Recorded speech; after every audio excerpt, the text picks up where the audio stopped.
কেমনে ভাই মানে ওর গেম প্লে দেখলে আমার একটা সেকেন্ডের জন্য মনে হয় না যে ও একটা মোবাইল প্লেয়ার, আমার কেন জানি মনে হয় ও একটা পিসি প্লেয়ার, মানে এরকমের লাইক মনে হয়। তোমরা দেখো যে একটা একটা যদি পিসি প্লেয়ারের সাথে ওর সাথে ভার্সেস করাও, তোমরা জাস্ট হয়তো মুভমেন্টটা একটু বেশি কম লক্ষ্য করতে পারো, কারণ একটা পিসি প্লেয়ার মুভমেন্ট যথাযথভাবে একটু ভালো থাকবে।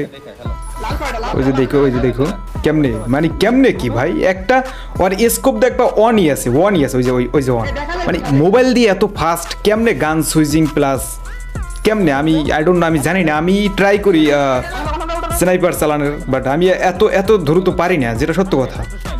যদিও আমার মোবাইলটা একটু নর্মাল, যে করে কোনো ম্যাটার না, যে পারে সে পারে, হুদয় মোবাইলের বাহানা দিয়ে তো লাভ নাই। তো মূলত কথা হচ্ছে ভাই, তোমার ফ্লিকারের প্রশংসা করতেই হবে, দ্যাটস ওয়াই আমি ফ্লিকারের এই গেম প্লেটাতে চাইলাম যে একটু রিয়াকশন, কেন একটু রিয়াকশন দেওয়া যাক, তোমাদের সামনে একটু শেয়ার করা যাক। আসলে ভালো জিনিস ওইভাবে পপুলারিটি পায় না বা সবার সামনে হাইলাইট হয় না, দ্যাটস ওয়াই ভালো জিনিস